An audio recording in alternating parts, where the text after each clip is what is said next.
Ir lá e fazer o estágio literalmente. Já participa.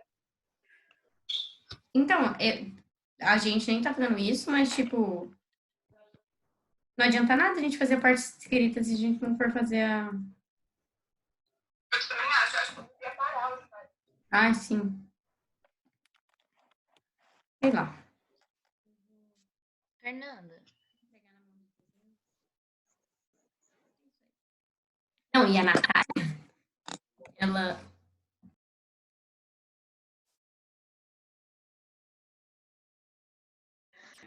Fernanda. Oi? Boa tarde. Boa tarde. Sobre o trabalho, é para a gente montar uma situação de intervenção que seja geral, né? A gente não precisa pensar na sala, em como se a gente estivesse fazendo com a sala. Não precisa fazer como se fosse na sala de aula de vocês. Vocês têm que indicar em que contexto vocês estão usando. Tá, então pode ser qualquer tema, qualquer... Por exemplo, se a gente quiser fazer um grupo com pessoas, com veteranos de guerra, por exemplo, a gente poderia falar sobre isso. Pode. Tá bom, obrigada. Bem diferente seu grupo, hein?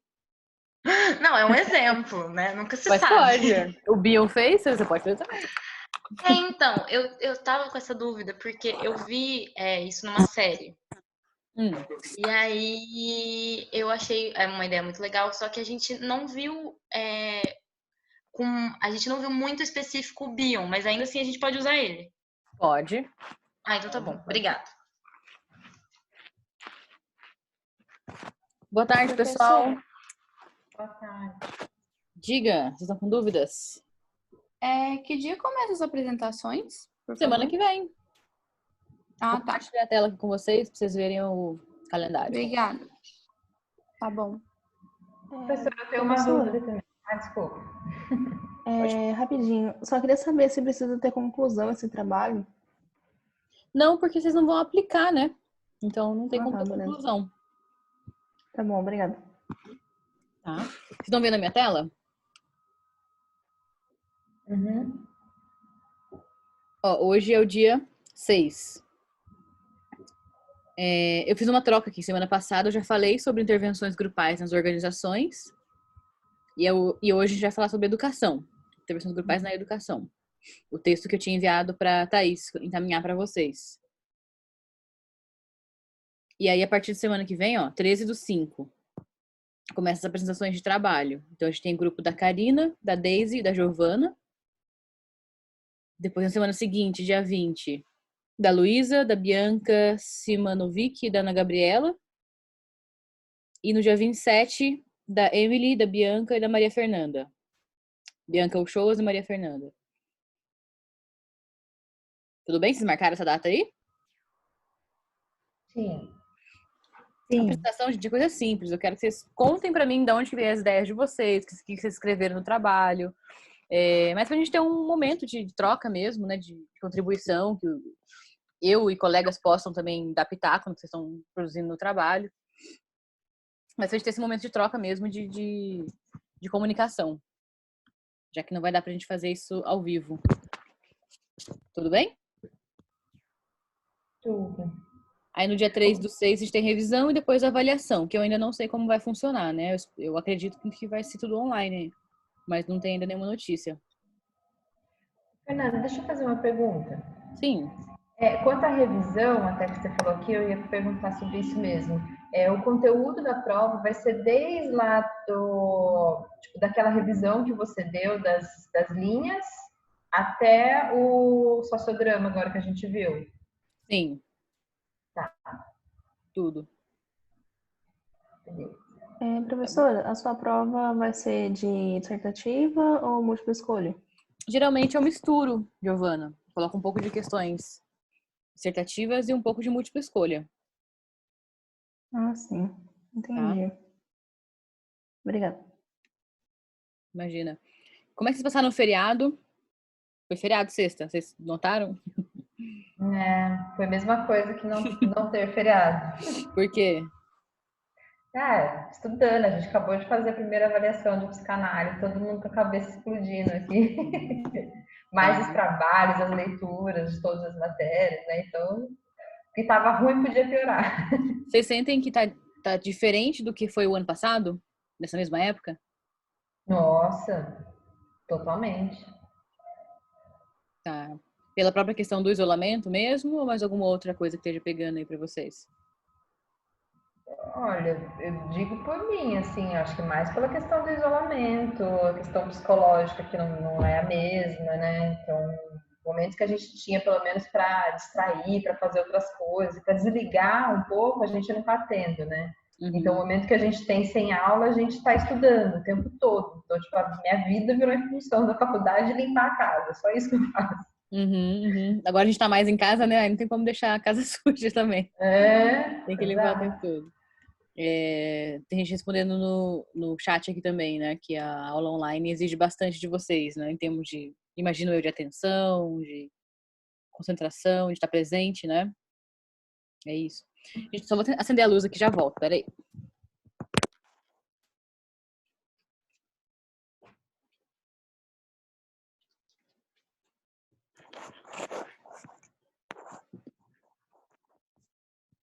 Uhum. Voltei. Eu tô perguntando essas coisas porque outras turmas relataram isso, que nessa última semana foi muito cansativo, teve muita coisa para fazer, muitas entregas de trabalho, notas, avaliação parcial. Então, tô entendendo que, sim, todo mundo chegou, acho que numa semana assim difícil, né? E ainda mais que a gente tá agora, né, indo pro segundo mês de quarentena, né? Mais de um mês já fechado em casa. Acho que tudo isso vai somando. Então a gente entende que é um momento diferente, né? Não é como se fosse o presencial, realmente. Tá todo mundo no limite. O pessoal tá falando aqui. Tá todo mundo assim, sem trégua. É bom de conversar disso, porque às vezes a gente do lado de cá, né? Do lado dos professores da instituição, a gente sabe, né, que tem coisas que são gerais, a questão da mudança de rotina por causa do isolamento, das dificuldades com a aula online. Isso tudo a gente sabe que são coisas meio que gerais. Mas a gente não sabe o que cada um tá passando em casa, né? Pode ser realidades muito diferentes. Então, acho que é importante, gente, vocês se comunicarem com a gente, assim, professores, o que a gente pode fazer também para que as aulas sejam, né, mais aproveitadas, melhor aproveitadas por vocês, que tenham uma melhor aprendizagem. Com a universidade, se tiver alguma dificuldade ainda, né, com questão de plataforma, EVA, questão de, né, financeiro, pagamento, essa parte que a gente, professor, não consegue ajudar tanto, mas ter essa comunicação, assim, de dizer o que não tá bom, o que pode melhorar, né? Acho que a ideia é sempre a gente melhorar. Ou mesmo conversar pra gente tentar entender e se abraçar e sofrer junto, assim, porque tem coisa que não dá pra gente mudar, né? Mas pelo menos a gente falando, se comunicando, a gente consegue ter uma compreensão, assim, né, do que cada um tá passando. Sobre isso, que vocês gostariam de falar alguma coisa? De como tá o andamento das aulas, como, de repente, sugestões de melhoria, para ficar mais tranquilo para você também.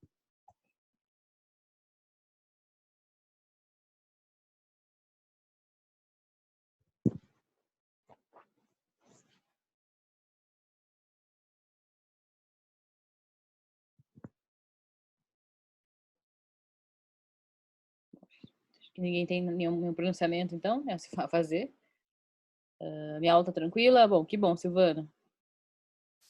Eu queria dizer assim que o meu rigor com relação à correção dos trabalhos e mesmo quando chegar, né, a prova oficial, ele não vai ter como ser o mesmo do que se fosse na aula presencial, né? Então eu já estou entendendo que a gente está passando por um momento mais difícil. Que não quer dizer que vocês não tenham que estudar, não tenham que, né, que se dedicar, mas eu imagino que vocês já estão fazendo isso da forma como vocês podem, né, da forma como é possível ser feito. Então, pensei de ser mais tranquila assim, nessa questão da exigência na correção dos trabalhos, para não prejudicar assim, né, vocês com relação a coisas que não estão no controle de vocês. Isolamento, doença, angústia, né, que causa na gente essa situação toda. Então, acho que vale a pena, Thaís, vocês conversarem com os professores, assim, bater um papo de como vocês estão. Não para cobrar nada, nem para pedir nada, não é nesse sentido, mas de comunicar, assim. Às vezes durante a aula eles perguntam, né? Oi, gente, eu mesmo pergunto, né? Hoje, como vocês estão? Tudo bem? E vocês falam, tudo bem, e acaba não falando, né? Se tem alguma coisa acontecendo. Eu acho que é importante vocês compartilharem, assim. Pra gente, o mais chato é quando algum aluno tranca o curso e a gente acaba não sabendo o motivo. Porque a gente não tá mais presencialmente com vocês, né? Pra poder sentir se alguém tá com alguma dificuldade, se é dificuldade com relação ao conteúdo, se é dificuldade com relação a que quer que seja, né? Pode ser várias dificuldades aí nesse momento. E a gente não sabendo, fica mais difícil da gente mudar nossas estratégias aqui. Então, conforme vocês forem comunicando, a gente tenta, né, ver o que é possível fazer. Acho que talvez as nossas pontuações talvez não estejam chegando para os professores, porque a gente chegou a fazer já com a universidade, através da Adriana, do Paulo Brejeiro, mas a gente viu que pouca coisa pode ser feita nesse momento também, entendeu? Então a gente, tipo, meio que engoliu, assim, o que está sendo passado pra gente, o que a gente tem que fazer, e tá todo mundo tentando se virar do jeito que dá. Então, Mas priorizando... Pode falar. quais foram as reclamações? Eu acho que no começo, o excesso de atividades que estavam passando, a carga horária das aulas, não dividir, tipo, que nem você fez alguns dias, tipo assim, terminou a aula mais cedo, mas deixou um conteúdo para ler, sabe? Considerando que aquilo estava sendo uma carga horária. Tem professores que, tipo, toda semana passam um conteúdo além da carga horária 100% normal da aula, e mais as avaliações, mais os trabalhos. Então, assim, o cronograma do presencial foi colocado à distância, entendeu? E aí, essa reclamação que a gente teve, que não teria condição de manter 100% igual, né? Mas não foi feita mudança, então a gente desistiu mesmo. A Silvana colocou que desistiu de reclamar e foi isso mesmo. Tá. Entendi. Acho que vai variar muito da disciplina do professor, realmente, né? Tem disciplinas que são realmente, né? Que realmente tem mais conteúdos. Eu tive essa reclamação numa disciplina que eu dou no primeiro ano, que é a disciplina que vocês tiveram com o Marcelo, Psicologia da Aprendizagem, que é uma disciplina que são 4 aulas semanais e tem bastante conteúdo para passar. E os alunos reclamaram que estava muito rápido, que estava muito, né? Muito conteúdo, muita coisa. E aí era complicado mudar no meio do caminho a estratégia, né? Agora eu mudei, mas até a semana passada eu não consegui mudar tanto assim, sem prejudicar a questão do conteúdo, né? A gente fica com receio também de cair a qualidade, né? Do que vocês estão aprendendo, do curso. Mas também eu tô vendo que não adianta forçar a barra se vocês não estão aprendendo. Então não adianta também a gente falar, passei o conteúdo, se não teve bom proveito do lado de vocês, né?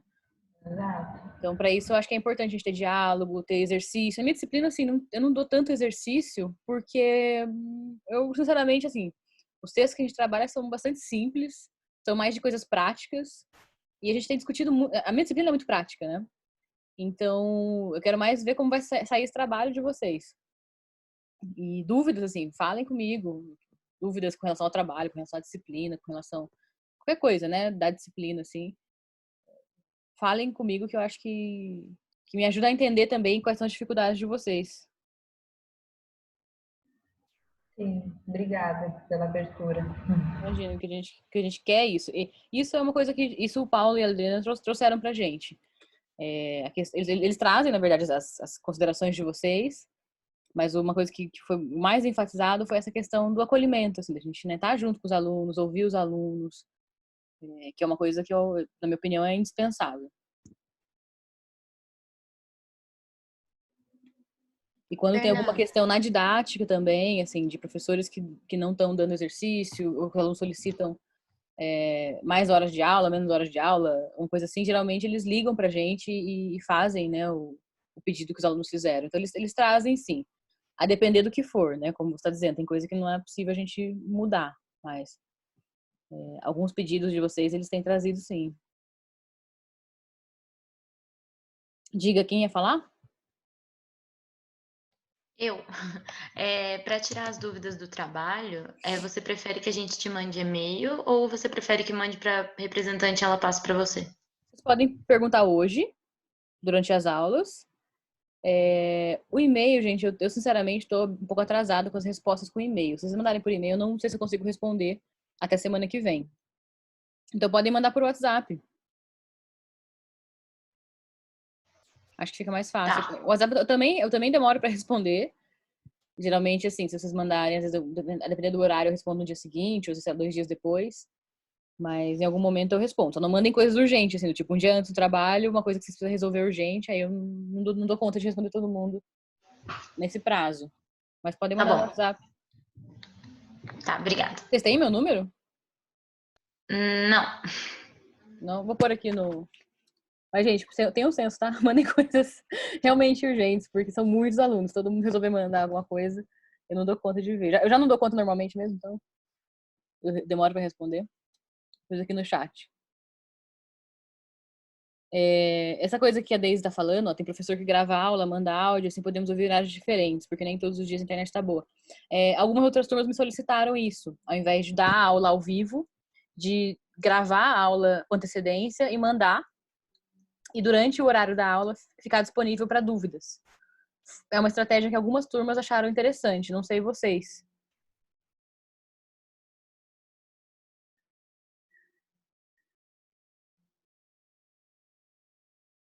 Com vocês eu tenho feito ao vivo porque vocês não falaram nada que preferem de outro jeito, então tenho feito ao vivo.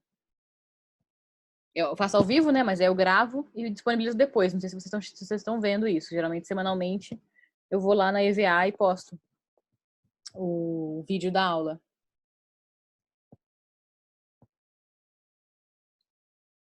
Né? De repente, a revisão eu posso fazer assim, porque na verdade agora, né? Na semana que vem é trabalho. E aí eu quero que a gente assista. Vocês vão mandar com antecedência, né? Os vídeos, mas eu quero que a gente assista aqui na aula pra gente poder discutir, conversar e tal. A revisão, que é a minha né, próxima aula com vocês, sem ser de trabalhos, a gente pode fazer dessa forma, então. Geralmente a aula no Zoom fica menor nesse caso. Não sei se eu entendi, Daisy. Mas sim, se a gente tem 2 aulas, o que eu faria? Eu faria uma aula gravada e a outra aula ficaria disponível para dúvidas. Seria uma aula, assim, a parte da exposição de conteúdo seria menor, mas teria maior tempo para a gente discutir e tirar dúvidas. É isso que você está dizendo, né? Enfim, acho que todas as estratégias a gente tem perdas e ganhos. Então, por isso que a gente é importante conversar e ver qual que é que funciona melhor para vocês também. A revisão a gente pode fazer assim, então. Teve uma turma que funcionou bem a revisão assim.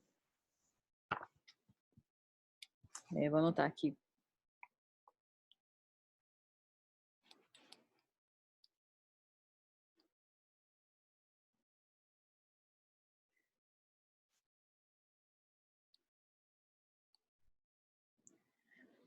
Professora, até que dia é para mandar o vídeo e a parte escrita?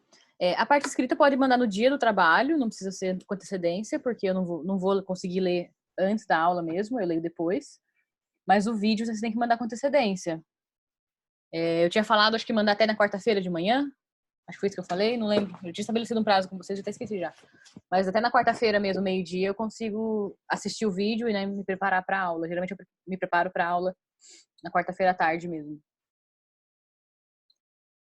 Quarta de manhã, né? Beleza. Pra mim a melhor situação é essa. Só não mandem assim, tipo, 4 horas da tarde, que aí eu não vou dar tempo de eu assistir o vídeo pra pôr na aula. Tá? Isso, gente, todos os grupos.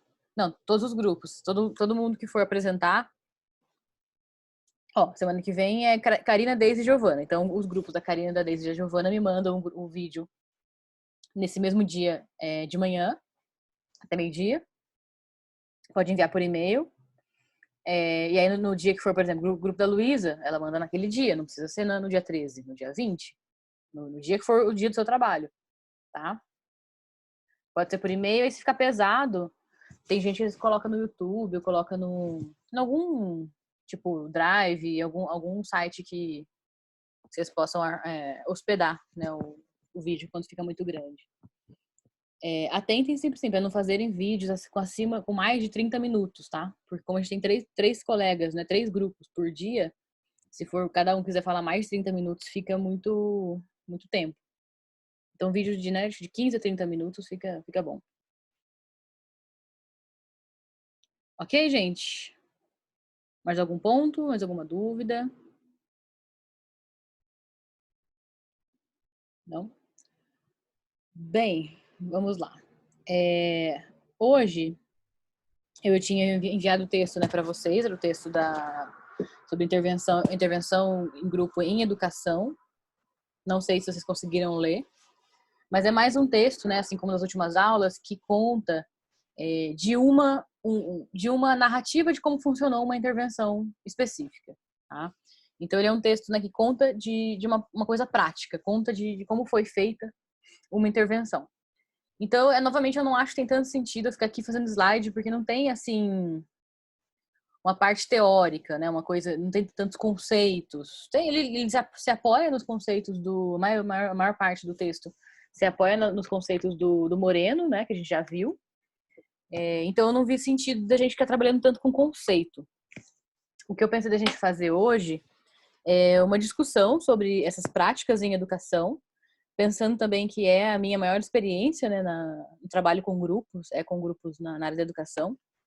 E à medida que eu ia lendo, porque à medida que eu ia lendo o texto aqui, eu ia me identificando com várias partes, assim, com vários fenômenos que já aconteceram também na minha prática.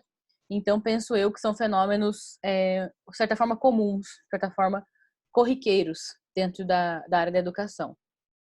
E eu queria começar, na verdade, perguntando para vocês, antes da gente ir para o texto, em que contexto vocês acham que a gente pode trabalhar com grupos dentro da educação? O que a gente pode fazer? Para que a gente usaria o grupo na educação? Vamos lá, o que vocês acham? Não preciso ter certeza de nada. Quero saber o que vocês acham. Eu acho que dá para começar com a questão do bullying, né? Questão do preconceito, da discriminação. Ótimo, Jaime. Tanto na questão das deficiências, quanto da situação social de cada aluno, tudo mais. Acho que dá para começar por aí. Maravilha. Solução de conflito, alguém colocou aqui, né? O trabalho com grupo, ele pode trabalhar tanto na solução de algum problema, como esse que vocês estão dizendo, quanto na prevenção. Na verdade, o grupo tem um potencial enorme, né, para prevenção de qualquer tipo de situação como essa. Porque se o grupo tem essa proposta, né, de tornar o clima das pessoas, de criar aquele sentimento de grupo, de criar responsabilidades, protagonismo, espontaneidade, por si só ele acaba sendo uma ferramenta muito boa de prevenção de questões desse tipo. Mas também pode ser usado para solução, né? Você identificou um conflito como esse, qualquer conflito que seja, de usar a ferramenta do grupo para solucionar. A pergunta foi em que tipo de contexto a gente pode usar grupos em educação, né? Que mais? Melhorar o entrosamento, sim, com certeza.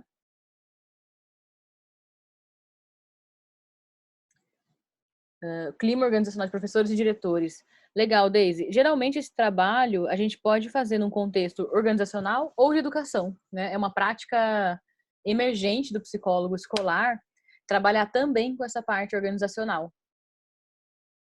Uma coisa nova. Tem gente que nem sabe que isso pode ser um trabalho do psicólogo escolar. Mas sim, pode ser. Questão de lideranças também, tanto em alunos, desenvolvimento de liderança em alunos, quanto na equipe, diretores, professores. Preparo para o mercado de trabalho, a Rebeca falou muito bem também. O texto fala bastante desse contexto, preparo para o mercado de trabalho, inclusive. Acho que poderíamos trabalhar a questão da competitividade, excelente. Eu vou colocar competitividade, e já lembrei de uma outra coisa que tem a ver com isso, que é o desenvolvimento das competências socioemocionais.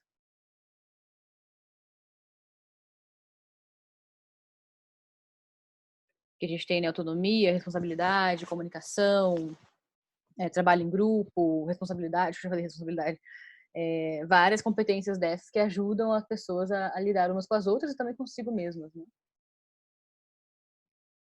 Fazer com professores, excelente, Marina. Quando a gente fala em educação, a gente não está pensando só em trabalho do psicólogo com os alunos, exatamente, com professores também. Pensando que é uma uma profissão, né? Se a gente for olhar os dados, é uma profissão que é marcada pela questão da saúde mental, né? Muitos professores acabam se afastando do trabalho, acabam se desmotivando do trabalho por questões como depressão, ansiedade, transtorno de pânico, etc. Então, o grupo também teria um potencial enorme de tanto prevenir quanto tratar esse tipo de problema. Também sobre como reagir quando determinados assuntos surgem em aula. Seria um grupo também para discussão, né, de temas polêmicos ou temas que os alunos trazem, que às vezes eles não sabem lidar.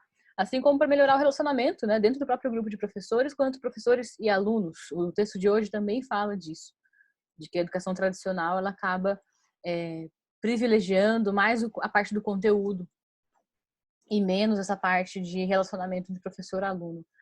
Então, os participantes do grupo aqui do texto relataram isso, né, que eles tinham uma relação com os psicólogos que realizaram o trabalho com eles, que era muito diferente dos professores que eles tinham contato na escola pública. Exatamente, acontece muito. Homofobia, racismo, excelente, são temas... Entra aí como alguns dos temas que as escolas têm dificuldade em trabalhar. Na minha experiência, eu vivenciei já algumas situações nesse sentido. Por questão de não saber mesmo, assim, não é um tema que a gente estuda, às vezes, na faculdade. Imagina a faculdade as licenciaturas, né, pedagogia. Não é um tema que se estuda, geralmente. É um tema que está em alta, né, tá sendo bastante discutido. E que causa diversos tipos de violências aí com os alunos, né? Humanização, excelente.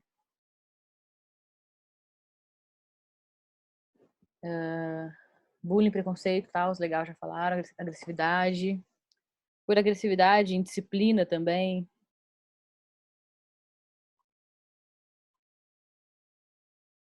Sexualidade, boa. Bom, muito bom, gente. Acho que esse tipo de coisas que vocês falaram... uma coisa que vocês não falaram, que é uma das coisas que eu mais trabalhei, que é a orientação profissional.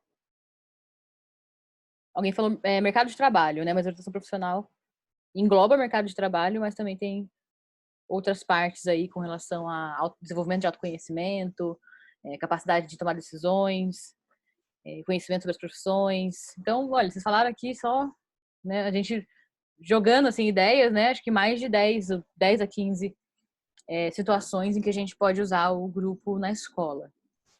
E eu perguntei isso porque a escola é o tipo de vivência que todos vocês já tiveram, estão tendo, né? Então é diferente a gente pensar no contexto hospitalar, organizacional, que de repente nem todos tiveram essa vivência ainda. A escola é uma coisa que a gente conhece bem, mas a gente conhece, né, no lado de ser aluno. Quando a gente vai trabalhar na escola, a gente vê os bastidores, né? A gente vê o outro lado, o lado dos professores, da liderança, da organização da instituição ali. Então, acaba a gente às vezes tendo acesso, né, e vendo coisas que a gente não via enquanto aluno. E isso é muito legal, a gente chegar numa instituição e ter essa possibilidade de identificar o que está acontecendo ali, fazer um diagnóstico do que está acontecendo ali, e depois propor... Tem uma moto passando aqui. E depois a gente propor algum tipo de trabalho que responda a essas situações, né? Eu, pessoalmente, gosto muito de trabalhar com grupos nas escolas. Eu acho que é a forma mais eficaz de a gente trabalhar. O atendimento individualizado na escola acaba, às vezes, remetendo muito ao contexto clínico, né? E não é o trabalho do psicólogo escolar, ou mesmo do psicólogo consultor, né? Alguém que você, às vezes, contrata para fazer um trabalho na sua escola. Fazer um trabalho clínico, né? A gente, às vezes, atende o aluno individualmente, mas... eu prefiro sempre privilegiar o atendimento em grupo. Assim, eu acho que o grupo tem um potencial enorme, como a gente já vem estudando nessa disciplina, e o grupo consegue responder a muitas situações que, às vezes, você estando ausente daquele ambiente, você meio que ensinou os alunos a lidar com algumas coisas, né? Ou ensinou os professores, a escola, a lidar com algumas coisas. Então, é um trabalho que eu vejo como mais eficaz a longo prazo também. Certo. Então, ótimo, gente. A gente já mapeou, então, né, o tipo de situação que a gente pode usar. Fica a dica aí para os trabalhos de vocês, né? Muitas coisas foram faladas e está tudo certo, né? Nesse tipo de aula, de contexto que a gente tem, né? Não tem muito certo e errado. A gente tem que observar o que tem no ambiente e o que observar o que dá para trabalhar ali, né? Não há um tema, assim, que a gente tenha um tabu, né? Tipo, ah, não, esse tema aqui não é papel da escola trabalhar. A gente às vezes ouve isso nas escolas, né? Ah, sexualidade não é papel da escola, seus pais têm que fazer. Ah, sei lá, qualquer outra coisa aí não é papel da escola. E na verdade né? A escola ela tem esse papel mais amplo, né, mais integral de trabalho com os alunos, não só com alunos, como também comunidade. Ah, isso a gente não colocou, ó. Trabalho com comunidade e com as famílias, né? Pais responsáveis pelos alunos. Porque o mais comum da gente ver é a escola chamar pais, alunos, comunidade, etc., né, funcionários, para fazer um trabalho em grupo, mas acabar fazendo palestra. E a gente já tem falado com vocês um pouco bastante sobre isso, de que a palestra ela não é um trabalho em grupo. Né? Você, por mais que você coloque as pessoas no mesmo lugar, para você passar uma informação, é diferente de você fazer um trabalho em que você promova a interação entre as pessoas. E já aconteceu de eu fazer isso em alguma escola, ou da equipe que trabalha comigo, fazer isso com alunos, professores ou pais, e eles acharem, assim, uma coisa tipo, uau, muito diferente. E, na verdade, eram coisas muito simples, assim, eram atividades que tinha promoção de diálogo, que a gente separava as pessoas em pequenos grupos, depois juntava para dividir sobre alguma situação específica. Enfim, a gente já trabalhei de diversas formas e eu sei que sempre no começo é muito comum as pessoas se surpreenderem com essa proposta de não ficar todo mundo assim, reunião de pais, todo mundo senta e fica ouvindo. Mas você propõe uma atividade em que eles tenham que participar, em que eles tenham que colocar a mão na massa. Nem todo mundo gosta desse tipo de atividade. Tem gente que se sente, às vezes, exposto, se sente invadido, né? Tem gente que é mais tímido. Então, por isso que é importante a gente dominar as técnicas do trabalho em grupo, porque isso pode acontecer mesmo, a gente fazendo tudo certo, vamos dizer assim. Mas a gente sabendo, né, que tem aquelas etapas do aquecimento, do compartilhamento, a gente sabendo as etapas do trabalho em grupo, fica mais fácil da gente mobilizar esse grupo para que a participação seja boa, né, seja eficaz. Professor, em reuniões com pais de pais com professores, você acha necessária a presença de um psicólogo? Eu acho sim, Marina, eu acho bom, acho recomendável, vai? Não acho necessário, acho recomendável. Há muitas escolas que nem tem psicólogo. Então, assim, né? Não dá pra gente dizer que é necessário uma coisa que a gente nem tem, vamos dizer assim. Se eu falar que é necessário o psicólogo, as escolas não vão fazer a reunião, porque não tem psicólogo, né? Mas nas escolas que tem o psicólogo, eu acho sim, porque nesse contexto da reunião podem surgir demandas, né? Podem surgir coisas ali, né? Conflitos ali.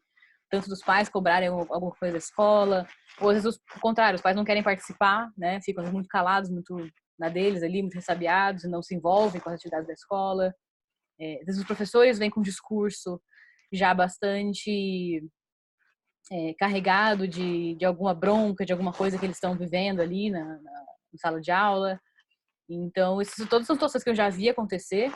E aí eu diria, então, para você que é importante não só a presença na reunião, como a presença também na hora de planejar essa reunião. Eu não sei quantas vezes as escolas planejam as reuniões de pais, assim, para além de fazer assim, vamos falar sobre um conflito que está acontecendo aqui, disciplina. A gente tem que planejar, tipo, né, no começo a gente vai receber os pais dessa forma, a gente vai entregar algum material? Não vai? Vai ter então agora um momento de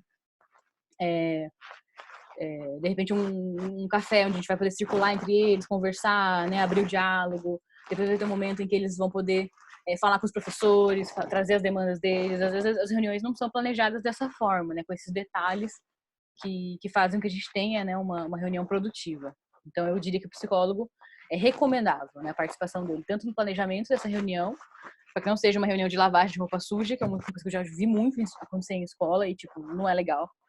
Tem até um exemplo de uma aluna que fez estágio, eu fui supervisora do estágio dela no ano passado, e ela contou de uma situação na escola em que ela estava fazendo estágio.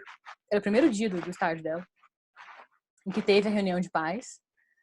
E na reunião de pais, ela falou assim, a reunião de pais foi os professores lavando roupa suja. Os professores falando dos alunos e falando mal, e falando assim, de forma agressiva no sentido de, tipo assim, os pais têm que dar um jeito nesse menino. Esse menino faz isso na sala de aula, tipo assim, só né, falando mal das crianças, de algumas das crianças, e cobrando uma atitude dos pais. O fone tá aqui, ó. Eu acho que tá na minha blusa. Alguém tá reclamando aqui que o barulho do fone tá esquisito. Melhorou? Vê se melhorou um pouquinho. Beleza, gente. E aí, o que ela viu, né? Acabou a reunião, a mãe de uma das crianças saiu, encontrou com o menino, tinha acabado a aula dele, ela, né, ia buscar ele pra ir embora. E ela já chegou no menino, assim, a mãe sendo agressiva com o menino. Xingando, gritando, dizendo, né, de tudo que ela tinha ouvido na reunião, que não era justo ela ouvir aquilo, e bateu no menino na frente da escola. Então, assim, olha só o tamanho do rebuliço, né? E aí, o que a gente pensou, né, a partir disso, foi da estagiária realizar um trabalho em grupo com os pais, em que ensinava aos pais a forma de comunicar com a escola e comunicar com os filhos, principalmente. E foi muito legal esse trabalho. Foram, acho que 4 encontros, não foi uma coisa assim, o semestre inteiro, mas que ensinava para eles assim, algumas brincadeiras que eles podiam fazer com os filhos, algumas técnicas de análise do comportamento que eles podiam usar para favorecer alguns comportamentos desejáveis que eles tinham com relação às crianças. E a gente viu isso, né? Os pais às vezes não têm o repertório para ouvir, né, a forma como o professor vai falar e levar para casa de uma forma de diálogo, né, com a criança. E eu não culpo os pais por isso, né? A escola também não foi adequada na forma de comunicar, né? De chamar os pais para contar de coisa ruim que estava acontecendo, ao invés É comum as escolas nunca trazerem os pontos positivos das crianças. Quando fala dos pontos negativos, já fala, né, com acho que um apelo emocional muito, assim, né, pessoal. Então, e a gente entende porque tudo isso acontece. A gente é psicólogo, a gente sabe das emoções, a gente sabe que, né, os professores também passam por dificuldades diversas dentro da escola, né? A gente falou mesmo da questão de saúde mental, mas a gente pode ajudá-los, né, a preparar melhor essa reunião, preparar melhor essa comunicação, como tem que ser, para a gente sair de lá com coisas produtivas, não com, né, violência e agressividade. Não é isso que a gente quer, que acaba não resolvendo a situação que a escola e que os alunos estão vivenciando. Então, o texto que eu passei para vocês é um exemplo de uma atuação de um grupo de psicólogos. Não é dentro de uma escola. Eu achei legal por causa disso também. Era um curso que eles estavam bolando para poder fazer uma qualificação com jovens do Sergipe. Tinha uma demanda que era muitos hotéis na região ali, hoteleira, que não estavam tendo profissionais capacitados para trabalhar. Ao mesmo tempo, tinha muitos jovens desempregados que não estavam estudando, não estavam recebendo o preparo adequado para ter uma atuação no mercado de trabalho. E a cidade queria fomentar o turismo, né? Então, como fomentar o turismo, sendo que não tem profissional e também tem muita gente desempregada? E aí eles juntaram esses dois contextos, esses 3 contextos, para bolar um curso de qualificação com os jovens. Foi um curso que eles desenvolveram de março a agosto, então foram 5 meses de curso, um curso de 500 horas. E o curso tinha a parte do conteúdo, então eles tinham conteúdo, né? Aqui conta um pouquinho. Eles tinham até participação de profissionais voluntários que davam aula de marketing, hotelaria, segurança do trabalho, saúde, higiene, várias, língua inglesa, várias disciplinas que eles iam utilizar nos empregos deles, né, futuros. Só que além da parte do conteúdo, tinha também a parte das práticas de psicodrama e sociodrama. Então, eles usaram a abordagem socionômica do Moreno, né? Lembrem, socionomia é a área mais ampla, né? É o estudo que o Moreno fazia. Que dentro dela está, né, a sociatria, que tem psicodrama, sociodrama, só relembrando. Então, eles pegaram as técnicas do Moreno, né? Essa abordagem que ele criou, para sensibilizar os jovens e fazer um trabalho com eles que era em paralelo com essas aulas. Então, tinha o trabalho dos psicólogos e depois tinha as aulas. E na parte dos psicólogos tinha jogos dramáticos, teatro espontâneo, role-playing, outras técnicas de grupo, né, jogos em grupo, e aí na elaboração da aprendizagem e processamento teórico sobre o assunto. E foi legal porque eles tinham como objetivo, foi legal eles terem colocado essa abordagem, porque alguns dos objetivos que eles tinham com o trabalho não conseguiriam ser atingidos apenas com as aulas teóricas, né, com as aulas de conteúdos específicos. Por exemplo, um dos objetivos deles era promover a autoestima e a identidade social dos alunos. Como é que você vai fazer isso, né, só dando aula de mercado de trabalho, marketing, saúde, complexo, né? Você precisa de algo mais do que isso.